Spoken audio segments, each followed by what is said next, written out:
All right, hey, everyone. Hope everyone is having a great day. We thank you all for joining in on the pre-medical Q&A session. We are very excited to bring you the advice and stories of our panelists. They will all be speaking to you about some of their best advice for pre-medical students during COVID. So, my name is Harvey. I will be one of your moderators today. The other two moderators with me are Brittany Nguyen and Alonzo Medina, so you will be hearing from them soon. And without further ado, take it away. I also want to mention that if y'all want to ever ask questions, you can drop it in the Q&A chat, which is at the bottom, and then you can also submit upvote questions there as well. The session will be recorded and we'll post it on our Facebook page and also email y'all later. Awesome. Okay.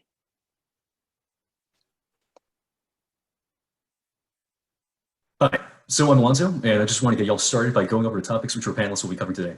As you can see on screen, one is how to stand out, research, recommendation letters, gap years, and application process. When we first started talking about these topics and what we wanted to cover, we realized that we had to convey the fact that med school apps aren't just about numbers, and they're pretty all-encompassing. And we hope that by the end of the panel today, you'll realize that there are as many ways to become a doctor as there are premeds at rice, and that's a lot of flexibility. And so let's get started and introduce our panelists. Thank you, Alonzo.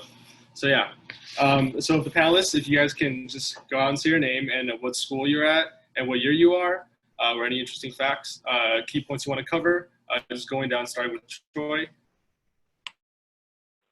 Hey guys, my name's Troy. I'm a fifth year MD MBA at Harvard, and I'm originally from Tallahassee, Florida. I went to Columbia University for undergrad with Brianna, who's also on the panel. And I'll be talking about kind of non-traditional paths to med school, as I said, non-medical related activities. Thank you. Great.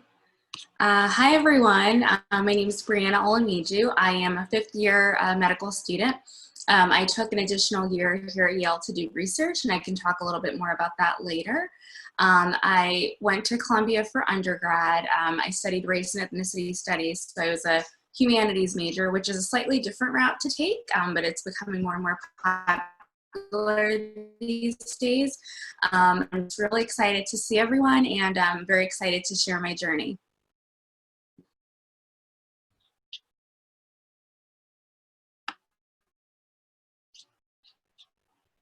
I think Max should be getting on shortly. Maybe we can go to the next panelist if he's not here yet.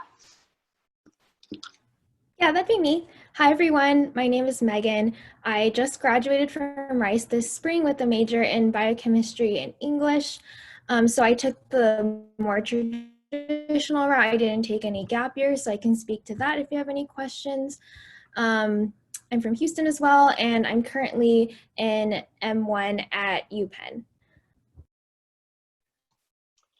Hi everyone, I'm Gabby Joseph. I'm a third year, so an MS3 out of 5 MD MBA at Stanford. Went to Princeton before I came out to Stanford, was an undergrad in molecular biology, played soccer there, and then came straight through. So can talk about the direct path, as well as sort of some of the narrative and extracurricular GPA, MCAT things that can go into your application. I will kind of put a disclaimer out there and say that those are not the most important parts, and would love to discourage anyone from being particularly concerned about those. So I'll put that out there to begin with, but know that those are things that bring stress upon applicants and all those things. So we want to address those in a healthy way today. Happy to be here. And hey guys, my name is Vartan Pal. Went to Hunter College where I studied neuroscience. Currently a fifth year MD MBA student at Harvard with Troy, and took 2 years off between college and medical school to do some research. So happy to talk about that.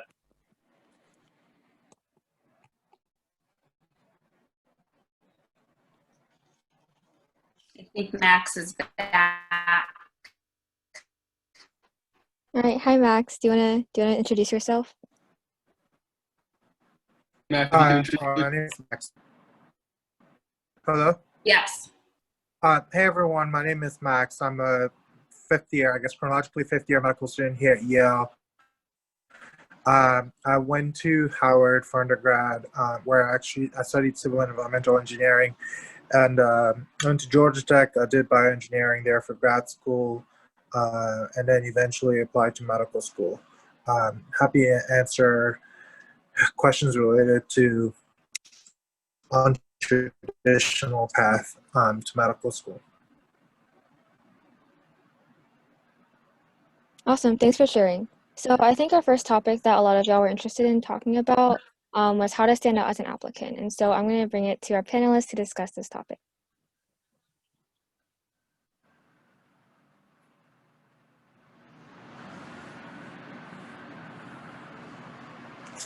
I can get started. So I think the first point we wanted to talk about is the importance of shaping a cohesive narrative. And I would encourage you all to be as authentic and as transparent as possible when writing your application, because med school review committees, they review tens of thousands of applications. And to a certain point, I think a lot of them may start to look the same. So if you have a unique story, I would encourage you to share that. If you're the first in your family to go into medicine, I think that's something really important. If you were like a primary caregiver for a family member who underwent a severe illness, I think that could be important too. I think it's important I think it's okay to be like traditional and cookie cutter, but I think sometimes if you have a slight twist to your application, that can be very helpful as well.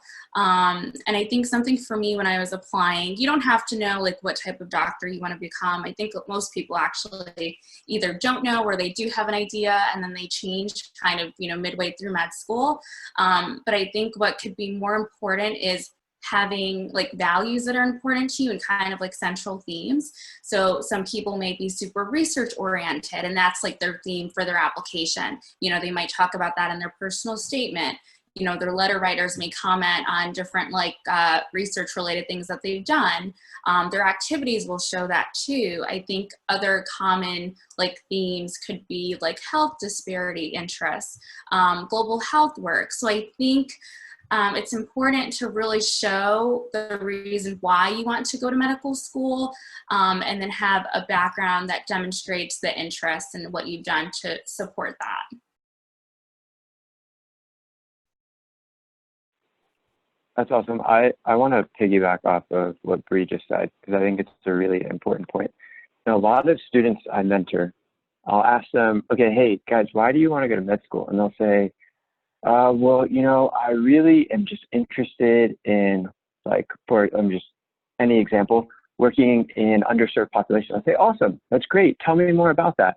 What kind of work have you done in underserved populations? Well, they'll say, well, actually, one time I went to a clinic and it was really awesome, and I read this paper on health disparities. I say, well, that's weird. Okay, so if you are saying if you're saying that you are interested in medicine for a particular reason, whether it be working in underserved communities, whether it be in research, whether it be you're fascinated with bones, for example, I'm applying into orthopedics, you really, really have to have a narrative that corroborates that point, right?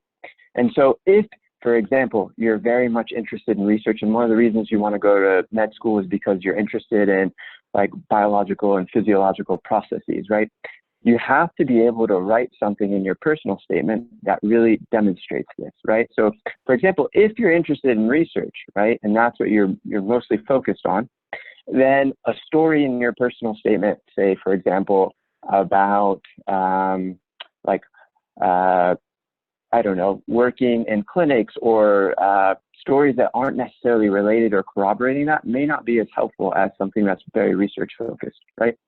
So all to say, I think you have to have what Bree said is like a very well packaged story that kind of comes together in your personal statement. And one way to do that is really just by focusing on things that interest you, right?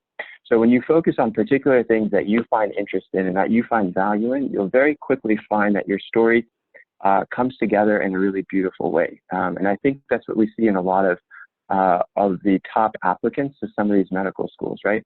Is that they say they're interested in a particular thing, and that they're able to corroborate this with activities that they've done, with personal interests, with personal experiences that help really demonstrate why they're interested in a particular area or focus. Yeah, I agree with Troy, and I think something that he points out is very important. I think you have to explain for yourself and also for the admissions committee, why is it that you want to become a medical student and become a doctor to accomplish your goals?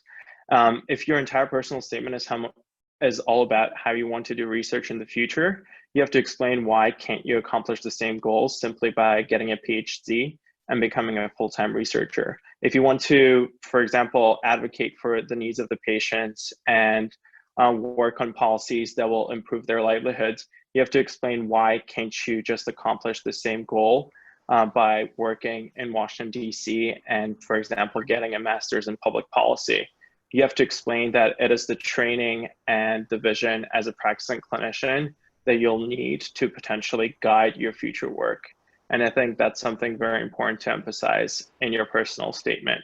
But also think about it for yourself, because that way you can really understand if you want to do medicine in the first place.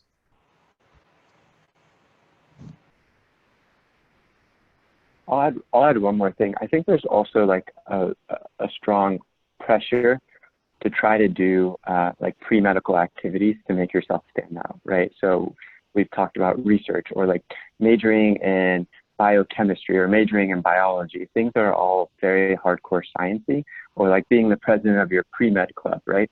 While those are all great things, they may not necessarily help you stand out in ways that doing non-traditional majors or doing non-traditional activities will actually let you shine in the medical school application process. So when I was an undergrad, I had no idea what I wanted to major in.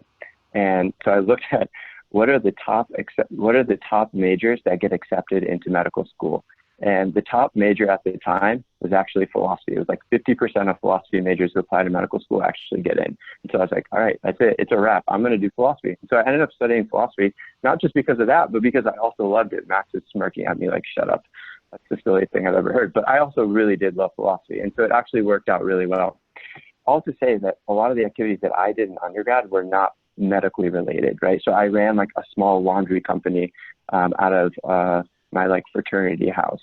I was very much interested in like finance and investing and healthcare investing, and joined a small like trading firm. And so those were all things that I never knew would be very impressive to medical schools until I actually applied, until I actually interviewed, and the interviewees actually took interest in some of these non-traditional activities. So I would just challenge you to also just do things that you're interested in, even though they're not necessarily related to medicine.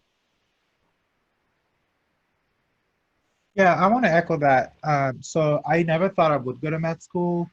I studied engineering. I definitely did not even do it. Like, I didn't even do a single activity in college that might suggest that medicine was on my path. So yeah, just do things that you're interested in, and if you are able to translate or explain how those things relate to experiences that will be relevant in medicine, or how they would sort of apply to you being a good medical student and eventually a good physician, that's a plus. Because someone asks what's cookie cutter, like, don't sign up for things because they're going to be like they're going to send out things that pre-meds do, because then yes, it'd be boring.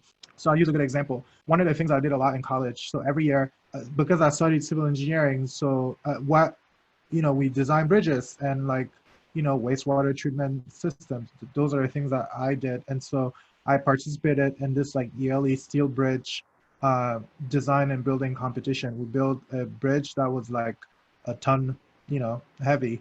And it took a ton of teamwork. It took a lot of design work. And like in my personal statement or in one of my secondaries, I used that. And I even thought about using that again as I applied to residency. But like the designing and building a bridge, like under time pressure, that was something that I could sort of like make relatable, if I wanted to talk about like surgery, it's, pretty similar. So just find parallels, do things that you enjoy anyways. Yeah. Yeah, I very much agree with what has been said, and I just like to add a small point that I think while many of us did maybe take more non-traditional majors or routes, don't feel pressured to do so if that's not who you are. So if biology and biochemistry major is what really excites you and that's what you'll find most interesting, and that's totally fine, and you'll end up being a lot more engaged in your experiences and able to get more out of them, which is ultimately, I think, the most important piece. And I think just to, again, reiterate this, I think it's just that you shouldn't have to drastically change who you are, what you're interested in to fit this notion of what a med school is looking for. I think sometimes a question that would be helpful to ask is, how will medical school help you become the person that you want to become? And if you can answer that question really well and show the committee that it's something that you couldn't imagine, like you couldn't imagine doing anything else except medicine, that's really key. I would push back against that, honestly, because yes, when you apply to medical school, medical schools want to train people who are going to go and right? Like that's their contract with society. But there are people who go to med school and then go on to do other things that have nothing to do with the practice of medicine, but those skills are still valued. I have a friend who got to her 4th year of med school and was like, bump this, I'm going into consulting. Now she does healthcare related consulting.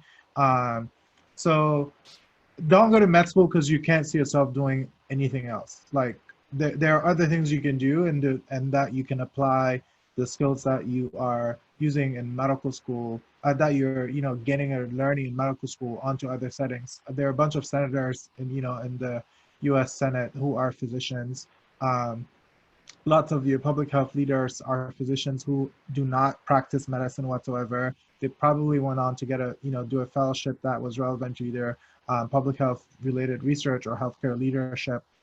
They could have gone to just to get an MPH or a PhD in public health, but they went to medical school. And I think there are things that you gain in medical school that you don't gain anywhere else that are applicable to other settings. I'm not saying apply to med school to say you want to go work for McKinsey. Absolutely not. But yeah.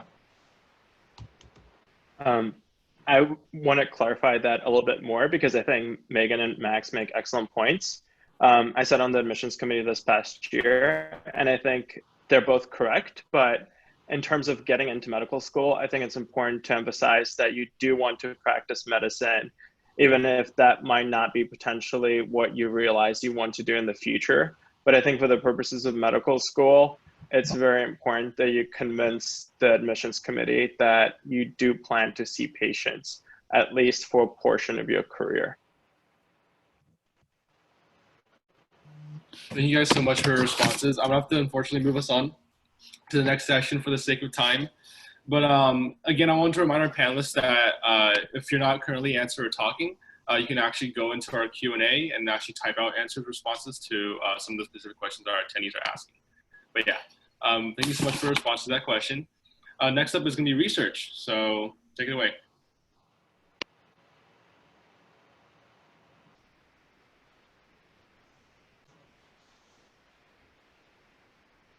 I can talk about research very, very briefly. So in undergrad, I mostly started with basic science research because I think as an undergrad, it's a lot harder to find clinical research opportunities. So when you think about research, there's kind of 3 avenues that you can pursue research, and Barton actually gave a really brilliant talk on this a few days ago. But the first is you can do clinical research, which involves doing research with like a physician in a hospital, looking at patient records, and kind of charting outcomes. The second is you can do basic science research. So that's you going to a lab and maybe working on like mice models, or working with cells, or working in a biochemistry lab. And then the last is translational research, which kind of combines the first two. It's actually taking from the basic science and what you learn and kind of applying it to like humans and human physiology, and that's called translational research. So in undergrad, I started with basic science research just because basic science PIs, or the kind of heads of these research labs, are more willing to take on undergraduate researchers. And so I started off just like working with like photosensitive cells in this dark lab, and I wasn't really talking to anyone, and I really absolutely hated it. It was in a pharmacology department. And after one semester, I kind of stopped, and I told myself, if this is what research is, I really don't want to ever do this ever again. And so that was kind of the extent of my research experience in undergrad. And so when I interviewed for medical school, they asked me like, so Troy, we see that you've done this great research, and tell us about it. And I was like, well, it's very good to you, but I actually hated it. And so if you're going to accept me to Harvard because you think I'm going to do this brilliant research, then definitely don't, because I don't plan on ever doing it again. Lo and behold, they still accepted me. And almost 5 years later, now I spend most of my time doing research, but I spend most of my time doing clinical research. And that's a very different story. So I think the moral of that story, is the point I wanted to make, is that you can do research all you want in undergrad, and yes, it may be impressive, but it's not a kind of make or break, and it's not something that's going to get you into med school.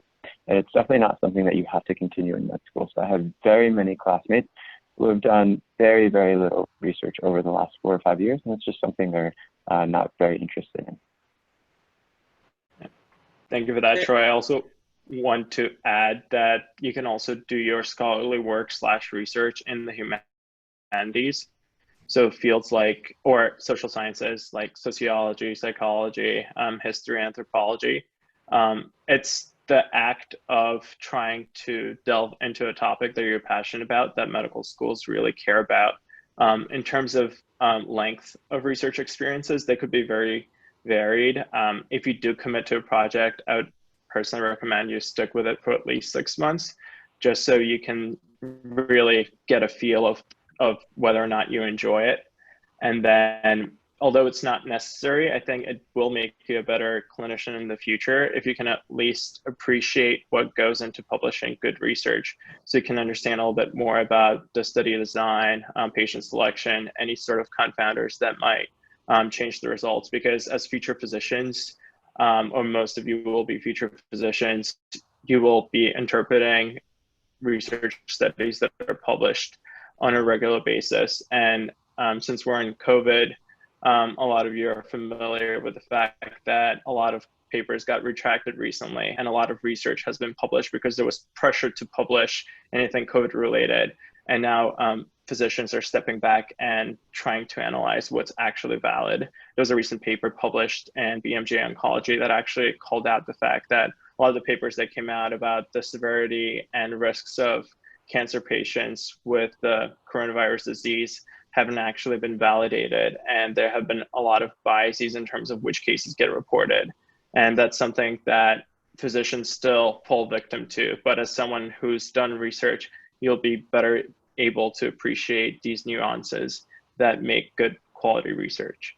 And one last point that I'll make is that whatever experiences you decide to pursue, try not to be a passive observer. Try to take on more tasks and learn more skills, whether it be study design or data analysis, because this will make you much more valuable in the future when you do decide to pursue projects as a medical student. So definitely try to familiarize yourself with the processes of your lab or with your team if you're doing clinical research, and try to make yourself more valuable for the future. I might add something else. Sorry about that, but thank you so much for our panelists. And for the sake of time, I think it's best to move on to the next topic. Sorry about that, Max, which is rec letters, right? Where to get them, how to get them, and when to get them. If any of you all want to get started on that. Yeah, sure. I think that's me. As far as when to ask, so if you're applying in the summer, I asked for mine in January, which I think was a good time to ask. I think any time in the winter is probably good. You want to give your recommenders, I would say at least, 2 to 3 months, just to respect their time, because they're probably very busy individuals as well. And then as far as how to ask, I think if it depends on whether you're still in school or not. If it's convenient, I think the easiest way is just to go ask in person, which is what I did for my professors in school. If that's not possible, I think shooting an email is totally fine. I would generally just encourage you to find a way to engage with your professor. So whether that's through a call or a video call these days, or a meeting, I think if you're able to talk with them a little bit about your application, so they can get a sense of your motivations, your passions as a whole, I think that will help them tailor their letter for you, so that will help build that consistency in your narrative that we've been talking about. And then as far as who to ask, I think this has been said a lot, but I think it's I would generally say that your grade or like how well you did in the class is probably less important than if your recommender can speak to you as a person and can ideally be able to share some traits or anecdotes about you that would really display those qualities that medical schools are looking for. I mean, it's probably not the best idea to ask the professor that you did the worst in college, but that would be my general advice.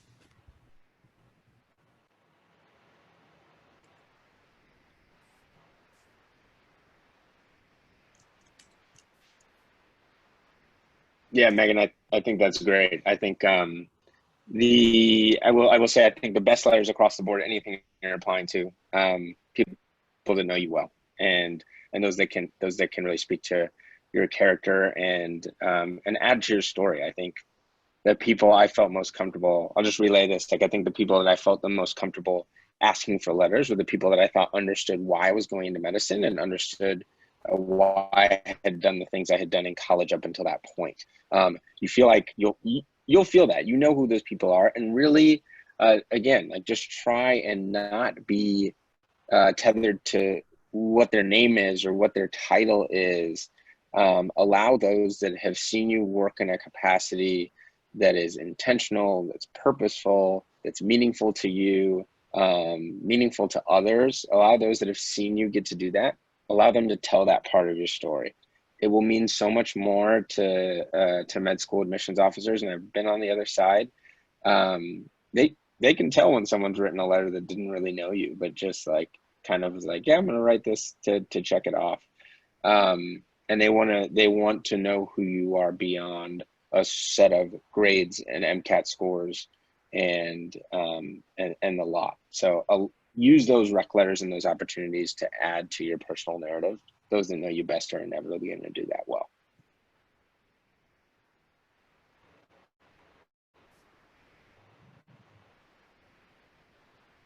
But don't ask your mom for a letter.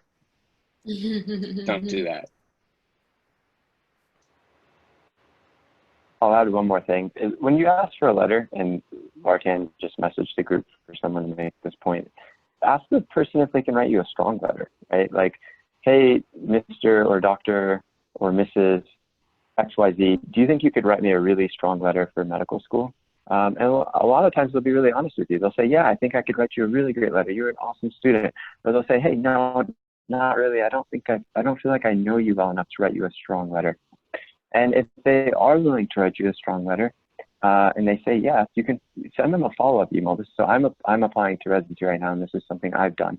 I say, okay, thank you for offering to write me a letter. Would you like any bullet points to help you write the letter? Or would you like any themes that you could maybe focus on? I'm more than happy to write them. And a lot of times these professors are super busy. They'll say, yeah, send me some bullet points or send me some themes so that way I know what to write in your letter. And so that way you can really craft kind of the narrative that that particular individual is going to write for you in that letter, right? Because when you think about the kind of letters you want one from like a science professor, you want maybe someone from like a humanities professor, you want maybe someone who knows you in a research capacity or a volunteer capacity, and they're all going to focus on different aspects of who you are as an individual and who you are as an applicant. And so providing them that background and what to focus on in that letter is incredibly important. Mm-hmm. Don't let anybody who will tell you to write your own letter, just go to someone else. That's my personal advice, but you don't have to follow it. A lot of people will ask you to write your own letter. I feel like those are not great mentors. Those are not people who will be dedicated to spend time and really think about what to say about you. It's just not the same. Get a letter from someone who is invested in your career advancement and will take the time to write your letter. I'm going to actually add a counter reflection to Max, even though I love him very much.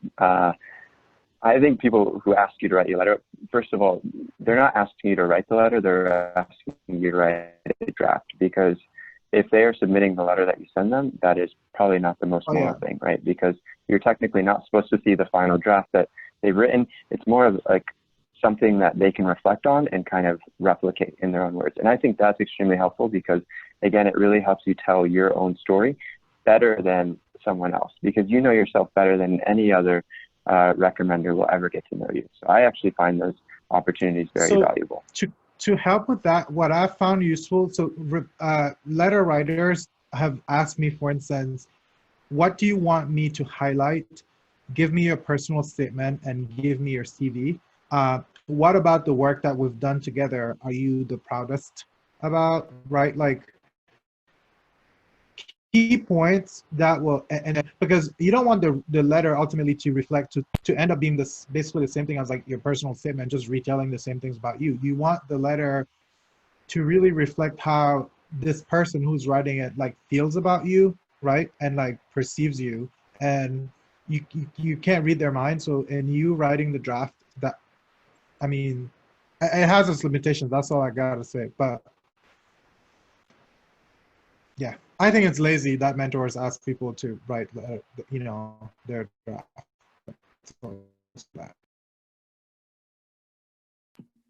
Thank you all for your responses. Does anyone have any additional thoughts before we move on? Just a very minor point. I know you waive your right to see the letter, but if whoever letter writer sends it to you, that's completely okay. That was a question that I had when I was applying myself. Awesome, great. So next up is going to be gap years. So I guess I can speak on that since I took 2 years between college and medical school. So I personally decided to take a gap year because I felt that I was not ready to apply for medical school as soon as I graduated. I thought I needed a little bit more time to figure out if that's what I wanted to commit to. So I decided to spend those 2 years working a clinical research coordinator job in an emergency department at Columbia back in New York. And honestly, those 2 years have been incredible. It definitely convinced me that I wanted to be surrounded by patients, working as part of a team, and that I felt that that has allowed me to succeed in the application process the following year that I applied. For many reasons, I felt that I had a lot more personal stories of why I wanted to do medicine. I also was a lot more familiar with how the hospital system works because I've seen it day to day. I'm not going to lie, I was able to work on 8 or 9 different research projects that were extensively mentioned in my letters of recommendation, my personal statement, and came up during the interviews. And at the same time, I was also working with some of the health outreach work that I started before I graduated from college. So I felt that for me, this was a great year. First of all, because I realized that medicine is something that I wanted to do, but also because it allowed me to be very productive. And I think that's the point that's most important about any gap year that you do. It has to allow you to accomplish something. It doesn't have to be anything that, for example, will look better in your medical school application, but if it's something that you always wanted to do for yourself and you feel like you'll not get an opportunity to do this experience again once you start on this continuous track from medical school through becoming an attending and you want to do it, I would definitely recommend it. Just to give you an example, over the past year, we had a student who always wanted to learn a foreign language, and they had an opportunity to do a Fulbright in a country that spoke that language. And they just did that. They lived in a remote area, taught the language, learned the language themselves. I meant taught English, but learned the language of that foreign country.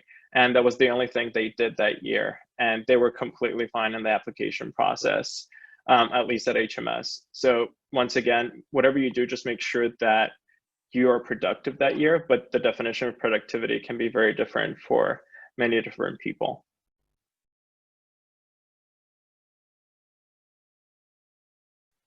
I think that's brilliant advice, Vartan. Thank you for sharing. So I took a fairly non-traditional path to medical school. My junior and senior year, I wasn't even very sure that I wanted to do medicine. I was like in a small trading firm. I was like about to start recruiting for jobs on Wall Street. And so it was kind of up in the air. And so after graduating, what I ended up doing is I actually took a job as a high school teacher out in Chicago. And that's something I was really passionate about. I had done some teaching in undergrad, and my best friend was also moving out to also teach at that high school, and I thought it was just a great experience. Had nothing to do with medicine. I was hired to be a physics teacher, so not even a biology or a health teacher. And so that's just what I wanted to do that year. Before I started medical school, I actually went and took an internship in California with a cardiothoracic surgeon. He's a Columbia alumni. He takes one student every summer to go work with him. And I actually fell in love with surgery, and I knew that that's exactly what I wanted to do. So that summer, I started applying to medical school. But during that entire year, while I was interviewing for med school, I was actually a high school teacher. And I think the highlight of my application was the fact that I was a high school teacher, because not too many people did that. And a lot of the interviewees just kind of loved my story, and they loved the fact that I was working with students, and they loved the fact that I was like mentoring them after school, and they could just very much tell that I really, really loved what I was doing, and I think that was a little bit contagious. And I think that's what kind of helps out from That's great. Thanks, Troy. One thing I just wanted to add was that there was a question about whether or not people who may have not been considering research year or gap year should take gap years because of COVID, or if you're currently in a gap year, should you extend your gap year time? And to be honest, I think my answer to that would be no. I think this is a crazy time. I'm applying to residency right now, so I'm in a very similar boat in terms of trying to understand what programs they're looking at. And my understanding is that, programs are understanding. They know that a lot of opportunities have sidetracked. And I think if there's an opportunity that you really want to pursue and you would have pursued that anyway, then fine, you can take the gap year.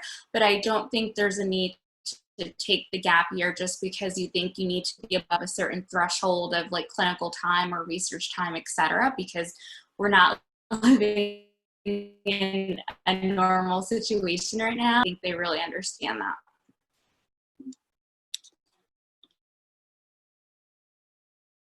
Max, you're muted, bud. Sorry, I was going to say, so there are gap years that are unplanned. I went to grad school not knowing that I would eventually apply to medical school. But it was also, I think, valuable experience ultimately when I ended up applying. And so as I was wrapping up with graduate school, I worked in the lab as an engineer researcher. And that came up a lot actually in my interviews. So for those of you, I guess most of you on this panel already know you want to go to medical school. So I had sort of a circuitous path, but whatever you end up doing, even if you're just taking a gap year to take care of a family member, those are situations that do happen to some people. Ultimately, when you do put your application together, you can always leverage whatever lessons you think you've taken or you've acquired from spending that time in either crafting your personal statement, your secondaries, or even on interviews. So that would be my advice. I think a related question to gap years that's kind of getting some buzz on the Q&A is, how did you guys spend your summers and breaks? I know Gabby and Megan didn't take gap years, so maybe they could field those questions for us. Yeah, sure. I can start. I spent most of my summers in my research lab, and that was just something that I personally really enjoyed. And I was lucky to find a lab that I had good continuity in. And I think For me, through the summers, that was where I really got to engage more deeply in the experience, I think, as some of the panelists mentioned. So beyond just doing kind of grunt work and like PCRs, and getting more into designing and even like reasoning through my own experiences, or sorry, my own experiments, and more with my PI, like building relationships in my lab. So that's what I did. So I guess it was a more traditional way to spend my summers. So, you know, I would say no matter what you do, just figure out a way that you can use something that you're really passionate about, and that you feel like your time is being well used and that you're learning a lot, which I think is just a Yeah, and I spent 2 summers sort of similar to Troy with attending physicians. So one was a orthopedic surgeon and one was a neurosurgeon. I got to shadow them, and yeah, I got to shadow them. I got to spend time with them. I got to do a little bit of research on the side of both of those, but really just got to get both a clinical and a surgical experience. I'm interested in surgery. I knew it was something that I wanted to check out. So basically, I think the moral of the story is I did something that I wanted to find out more about. I did something that I wanted to find out if it was something that I wanted to do. I had an interest in it, and if I didn't like it, then the reflection on my application would be spend a lot of time doing this thing, sort of what Troy said earlier about research, and I discovered it's not what I want to do, but I spent the time and I put the effort in, and I'm 20 years old, and so I tried to learn from it. I think that is something that is meaningful and that people want to see and want to know. And then my last summer, I started my thesis research in undergrad, and I applied. And that last summer probably was negligible. Yeah, I want to echo that. I think a lot of traditional students that I've talked to feel pressure to stay in the same experience because they're worried it will show like lack of continuity or something like that. I think it's totally fine. Again, just want to reiterate, like if research is not your thing, to try it out for the first summer, and if you don't like it, just do something else and find something else. I mean, for me, that was just like what I found really interesting, but that's by no.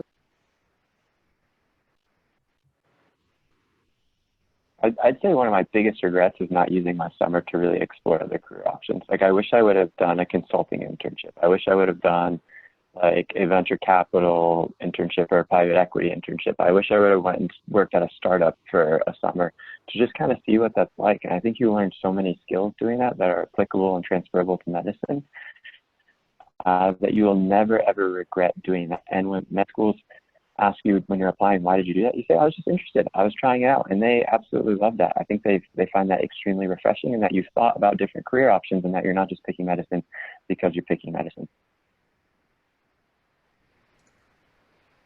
Well, before we move on, does anybody have any other thoughts? No? Okay, that's so great. So now we can move on to the topic application process. Yes, so I will take this one, and maybe I'll try and just sort of run through a quick, a high level of this, and then we can see where run time, doing some audience questions after that. So the application process, for those that don't know what it looks like, essentially can begin at the end of May in the year you're applying, beginning of June. It will open on a rolling basis through AMCAS, which is the online system, and you'll get to choose the schools you apply to, and then you will send your primary, which has your activities, your personal statements, your recommendation letters, and then schools will send back secondaries, at which point you'll get the chance to answer school-specific questions and send those back. So that's the general process. A lot of schools, you guys will find out more about this, and it's not the most important thing, but the interview process, interviews are offered to about, somewhere between 30 and 70% of eventual accepted students.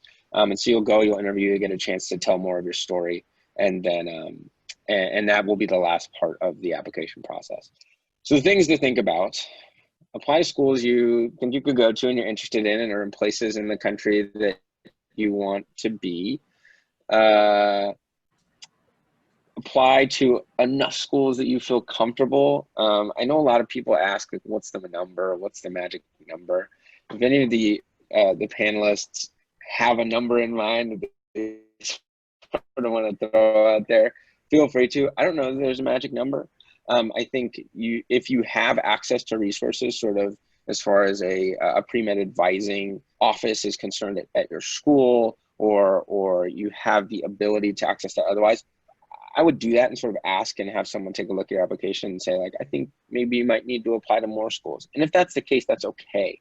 It's just to sort of cast your net wide. And if there are more places that you're willing to go, I think you can also make that list longer. That's okay. And then a lot of people sometimes ask questions about, like, what if I've had personal hardship? How do I deal with that on an application? Where do I put that in? I think the best thing to do is to put that in the place where you feel most comfortable talking about it. If you feel like it's a part of your narrative that you don't want to share with someone, or you don't want to share personally, but you feel comfortable sharing it anonymously, maybe write part of it in your personal statement. You sort of talk about what you've learned and what came out of it.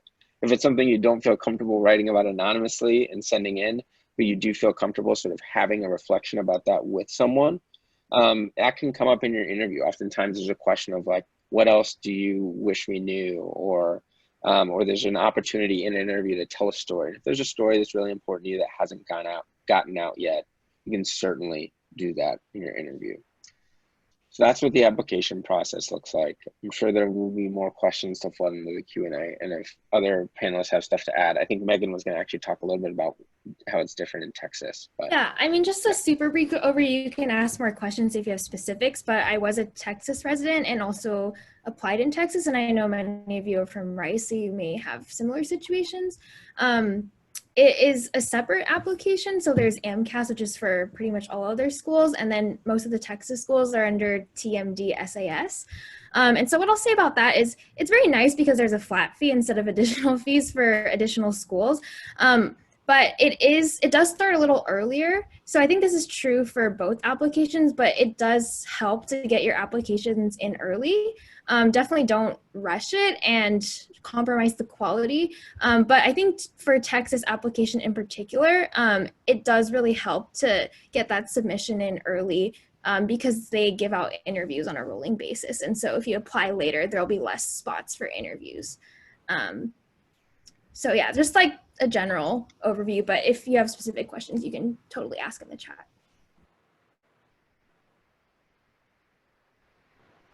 Great, awesome. So I think we're gonna move on. Our last 10 minutes will be about audience questions. So panelists, feel free to answer any of the questions that you see in the Q&A section.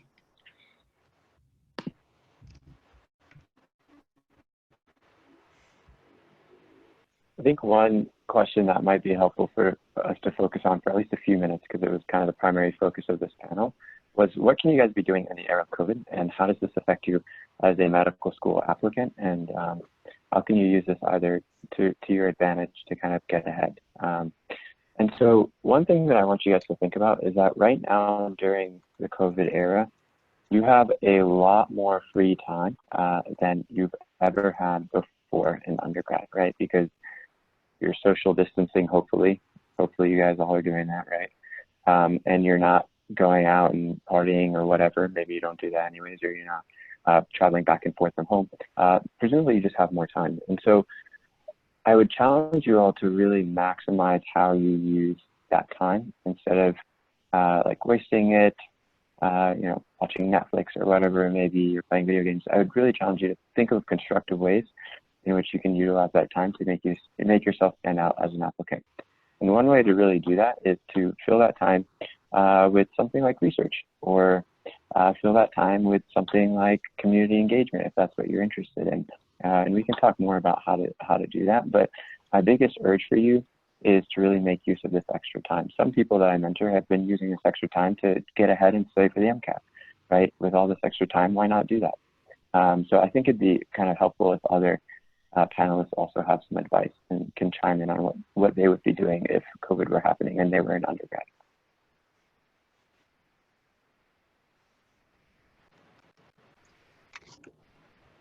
I'll be working on my research. That's what I've been doing since March. Just gunning for research.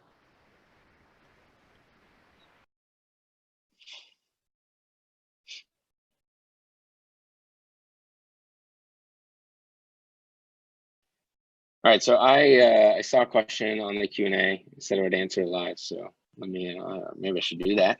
One of the questions here is, how would you prepare for interviews? I think every interview is a little bit different. Some schools do what are called MMIs, which means multiple mini interviews, and so you do 6-minute interviews where you often get a scenario or a brief question to go in and answer, and then other schools will do traditional interviews.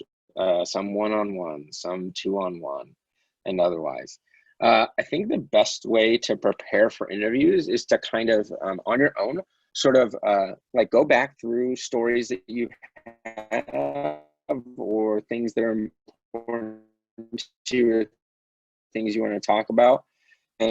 You can practice sharing those things, or you can type them up in sort of a doc about just like running back through what those are in your mind, so that they're top of mind. And if you get asked questions, you sort of have a wealth of experiences on the front of your brain to sort of talk about. And then for multiple minute interviews, best thing to do to prepare for those, you can like look up some practice MMI questions and try to do a practice MMI. But you'll probably not get the question that you're looking at there. And the best thing to do is to try to show by what you say and what you do, your thought process. There's a question about how you should prepare to know why you want to go to that particular school when you're interviewing. And I think that's really great, because while med schools are very similar, there are like particular nuances about schools that I think it's like really important to be familiar with. And when someone's in front of you, either in person or via Zoom, they'll know like if you put in the time to research the school. So I would say before your interview, you know, go on that school's website, read everything inside and out, and don't just say, you know, I'm really interested in you know, the research opportunity or like extracurriculars. Say, wow, I was looking on the website and I came across, you know, that they have a particular free clinic that students run, and I would love to be a part of that. Like, I think the more details, the better. You obviously don't want to sound too like over rehearsed, but I think it's important for them to know that you're serious and passionate about their school, and that you've devoted the time to really study their program and why you think it's the best fit for you.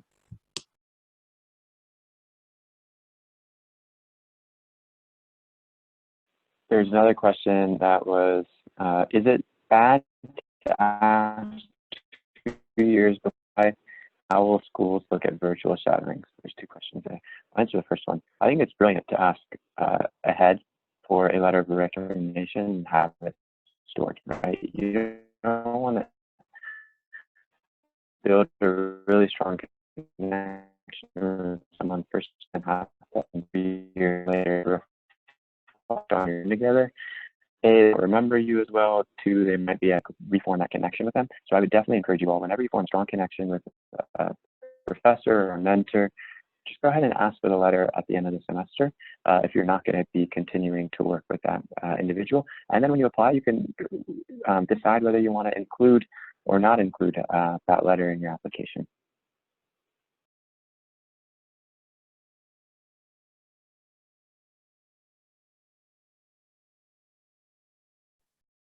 I think there were 2 questions about importance of shadowing experience and potentially how many shadowing hours one needs.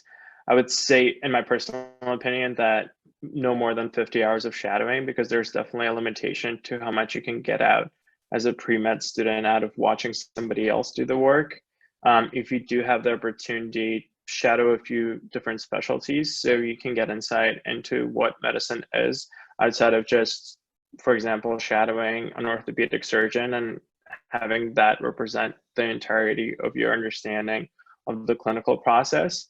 But for anyone who has clinical experience elsewhere, for example, you're a clinical research coordinator, work directly with patients, or were able to find clinical experience in any other capacity, I don't think shadowing is at all required.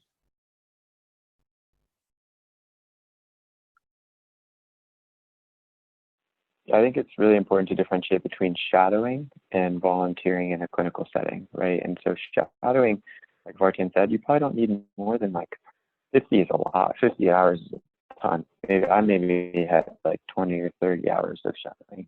And then volunteering in a clinical setting, I think you need a lot more. And the kind of hard cutoff that we had at Columbia, correct me if I'm wrong, was around like 70 to 75 hours. Is that correct? Mhm. Yeah, so they didn't really endorse you to apply for medical school unless you had 70 to 75 clinical volunteer hours. So I would recommend to shoot for around that. Is that like the gold standard? Absolutely not. If you like it, do more. If you don't, do a little bit less. But I think definitely having clinical volunteer experience is critical when you're applying to medical school. Having said that, we're kind of now running out of time, and I wanted to just highlight a few opportunities that you all have for kind of getting involved in some medical activities that might be beneficial during the COVID time. And so in a second, Brittany is going to talk about some of the programs that are actually at Rice that could use volunteer students like you guys.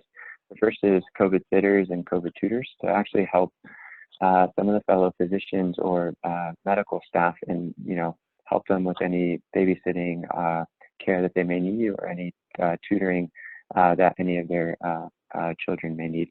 And then lastly, COVID translations. So talk a little bit more about that. Just kind of taking complex research articles and distilling them into easily readable flyers or manuscripts that can be shared with the community. So having said that, we'll give the mic over to Brittany and she'll kind of wrap us up. Awesome, thanks so much. So those two opportunities are pretty much like what Troy talked about. The first one is with COVID translations, where we simplify these really academic articles into layman's terms, and then we share them with the public through the Houston Mayor's Office of Education and COVID Demystified, which is this other student group that we're working with who are based in Canada. And so that's one thing that we're working on. Another thing that we're doing is also COVID sitters and COVID tutors, and this is an organization founded by medical school students at Baylor College of Medicine, and what we do is we match volunteers with the children of healthcare workers, and they can either help these healthcare workers with activities outside of the home, like with tutoring their children, babysitting, getting groceries, and those sorts of errands. And so this opportunity would allow you to really establish this fantastic relationship with the healthcare worker. And Harvey and I have been doing this for a while, so it's something that we're really passionate about, and we can send you guys more information later if you're interested. So just send us an email and we're happy to talk to you. I'm going to pass it over to Harvey to wrap up this Q&A session. So Thank you, Brittany.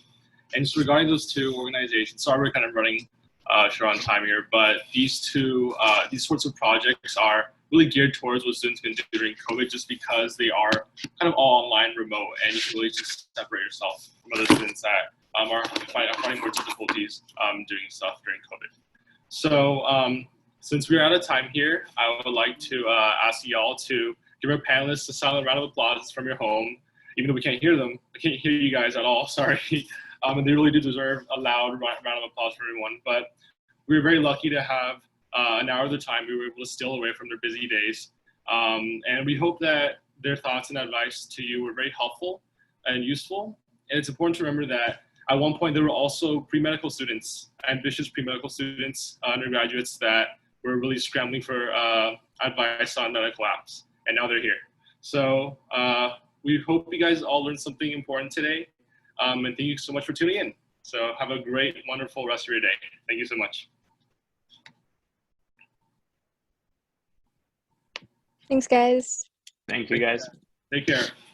Thanks, Elliot. Thank you. Bye, guys. Take care.